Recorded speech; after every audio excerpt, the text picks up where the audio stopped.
일본이 전력 민영화에 이어 수도 민영화를 적극적으로 추진하는 모습을 보이고 있습니다. 전력 민영화로 불과 5년 만에 일본의 전기 요금이 폭등했던 것처럼 일본의 수도 요금도 조만간 폭등할 것으로 예상되고 있습니다. 피커TV에서 자세한 내용 전해드리겠습니다. 지난 6월 15일부터 시작된 미야기현의 현의회 6월 정례회의에서 수도 사업의 운영권을 민간 사업자에게 매각하기 위한 관련 법안이 제출되어 심의가 시작되었습니다. 지금까지 정수장이나 취사시설 또는 급수관 수리 등 업무의 일부가 민간에 위탁된 예나 소규모 지자체에서 포괄적인 민간 운영 위탁은 있었지만 현 단위에서 수도사업 운영권을 민간 사업자에게 매각하는 것은 일본 전역에서 최초 시도입니다. 지역의 인구가 감소하여 그 지역의 사회 시스템이 종래의 수준을 유지할 수 없게 되어 주민이 여러가지 생활상의 불편을 회피할 수 없게 되는 상태가 되자 일본 지자체들에서는 수도 사업에서 비채산 부분이 증가하고 있었습니다. 그래서 지자체들은 공영에서 민영화로 전환을 검토하고 있었습니다. 그 중에서 미야기현 관리 운영 방식으로 이름 붙여진 미야기현의 수도 3개 사업의 민영화가 고비를 맞고 있는 상황입니다. 이번 의회에서는 관련 법안 등 29개 의안이 제출되어 수도 사업 민영화를 위한 마지막 심의가 진행됩니다. 2019년부터 1년 이상에 걸쳐서 검토가 이루어지고 있는 이 방식은 2021년 4월에 물처리 대기업인 메타워터를 핵심으로 한 기업 그룹을 우선 교섭권자로 하여 현과 기본협정서가 체결되었습니다. 미야기현은 이 방식을 적용함으로써 20년간 수도 사업에 드는 경비를 최대 546억엔 삭감할 수 있을 것으로 추산하고 있습니다. 그러나 수도사업 운영권 매각에 대해 현민으로부터 반발이 심해지고 있고 시민단체 등이 반대 서명 활동을 실시하고 있습니다. 원래 수도사업의 민간 운영은 2018년 12월에 개정 수도법이 성립된 것에서 시작되었습니다.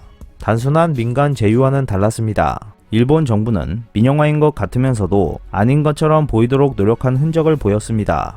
수도사업 자체를 민영화하는 것이라면 설비, 토지를 포함해 사업 전체가 민간 기업에 넘어가지만 개정 수도법에서 허용된 것은 수도관 등의 소유권을 이전하지 않고 수도사업의 운영만 민간 업체에 맡기는 컨세션 방식의 도입이었습니다. 이 배경에는 일본 수도사업의 재산 악화가 있습니다. 후생 노동성에 따르면 일본은 인구 감소 등으로 수돗물 수요가 감소하고 있기 때문에 요금 수입은 2001년도에 2조 5,463억엔 정점을 찍고 감소세가 계속되고 있었습니다.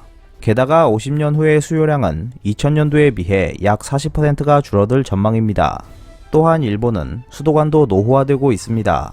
일본 총무성에 따르면 법정 사용 연수를 넘은 수도관 연장 비율은 일본 전역에서 15%에 달했습니다. 일본이 추계한 통계를 정확하게 믿을 수 없기 때문에 이보다 더할 수도 있습니다. 수돗물 수요 감소와 수도관 교체 비용이 수도 사업에 심각한 영향을 미치고 있습니다.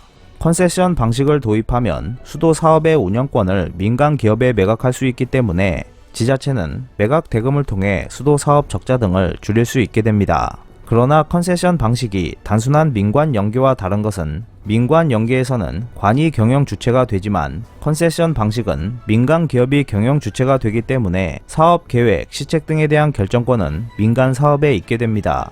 그리고 거기에는 큰 함정도 있습니다. 민간 기업이 사업을 영위하는 이상 채산, 이익을 중요시하게 되면 수돗물의 안정성이 떨어질 위험성이 있을 뿐만 아니라 수돗물 가격이 하락할 것이라는 일본의 주장과는 반대로 가격 상승이 일어날 것입니다.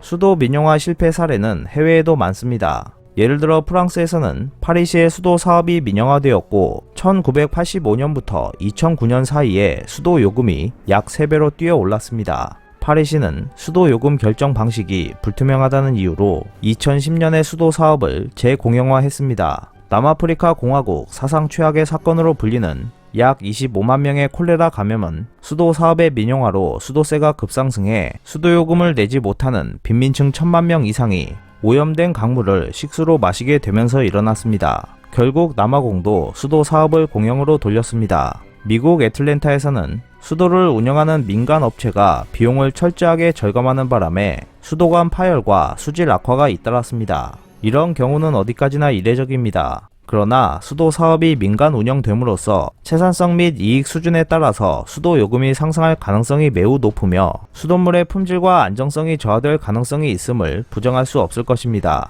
물론 일본의 수도법에는 수도 요금을 조례로 정한 범위 내에서만 설정할 수 있도록 하고 국가는 수도료를 포함한 사업 계획을 심사하여 부당하게 비싼 요금 설정을 하지 않았는지 검토하도록 되어 있습니다. 그러나 수도 사업을 한번 민간에 맡기면 감시하기가 어려워집니다.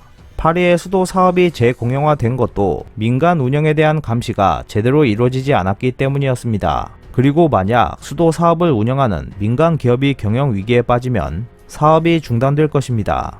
즉, 물 공급이 끊기는 경우도 있을 수 있습니다. 수도 사업을 민간 운영으로 한다고 해서 수돗물 수요가 회복되는 것은 아니며 수도관 교체 등의 비용 문제가 해결되지는 않습니다. 그러나 민간 운영이라면 비용 문제는 확실히 이용자에게 돌아갈 것입니다. 워터 바론이란 세계 물 비즈니스를 선도하는 기업에 대한 별명입니다. 프랑스 올리비아 워터사와 프랑스의 수에즈 엔바이로먼트사, 템스 워터 유틸리티즈의 세 개사는 워터 바론이라고 불렸으며 2000년대 초에는 세계의 상하수도 민영화 시장에서 차지하는 비율이 70%가 넘었습니다. 미야기현의 수도 사업 운영권 매각, 우선 협상권자가 된 메타워터는 일본 기업이지만 세계에서는 워터 바론을 중심으로 수도 사업 경쟁이 격화되고 있습니다. 일본은 물 좋은 나라입니다. 좁은 평야와 험준한 산들을 가지고 있어서 수량이 풍부한 강이 많이 흐르고 있습니다. 게다가 일본은 수돗물을 직접 마실 수 있을 정도로 안정성이 높다고 자랑하고 있습니다. 국토교통성의 2018년도 일본의 수자원 현황에 따르면 수돗물을 직접 마실 수 있는 나라는 전 세계에서 10개국밖에 없다고 했습니다. 단점을 굳이 말하자면 방사능이 풍부하게 섞여 있을 가능성이 높다는 것뿐입니다. 하지만 이렇게 물이 풍족한 일본에서도 수도 사업의 위기가 착실하게 다가가고 있습니다. 이는 저출산 고령화로 촉발된 인구 감소에 따른 수도 사용량 감소와 법정 사용 연수를 넘긴 수도관 교체 비용 문제 등에 따른 것입니다. 총무성의 수도 재정의 방향성에 관한 연구회가 2006년 12월 6일에 발표한 자료에 따르면 지자체의 수도 사업은 2016년도 시점에서 간이 수도를 포함하여 일본 전역에 2033개입니다. 이 수도 사업의 수지 상황을 살펴보면 2016년도의 수도 사업 전체 수지는 4044억엔 흑자였지만 6.3%에 해당하는 128개 사업은 적자였습니다. 이 적자 사업 중 105개가 상수도 사업이었습니다. 또한 앞에서 언급한 것처럼 법정 사용 연수를 넘긴 수도관 비율은 15%에 달합니다. 이로 인해 수도 이용량 감소와 수도관 교체 등 설비 교체 비용 증가로 인해 많은 자치단체에서 수도 요금을 인상할 수밖에 없는 상황에 처해 있습니다. 공영화되어 있는 상태에서도 수도 요금을 인상할 수밖에 없는 상황이기 때문에 수도 민영화가 추진된다면 그 상승폭은 더 커질 것입니다. 또한 수지 타산이 맞지 않고 이익이 나지 않는 지역의 수도 사업은 급격한 요금 인상은 물론 물 공급 중단도 충분히 발생할 수 있습니다. 일본이 추진하고 있는 수도 민영화 사업은 불과 5년 만에 전기 요금을 폭등시킨 전력 민영화의 길을 걷게 될 것입니다. 한국은 일본에서 진행되고 있는 민영화 사업들을 잘 관찰해 볼 필요가 있어 보입니다. 오늘 준비한 소식은 여기까지입니다. 끝까지 시청해 주셔서 감사합니다. 여러분의 좋아요와 구독은 영상 제작에 큰 힘이 됩니다. 앞으로도 피커TV에 많은 관심 부탁드리겠습니다. 오늘도 즐겁고 멋진 하루 보내세요. 다음 영상에서 뵙겠습니다.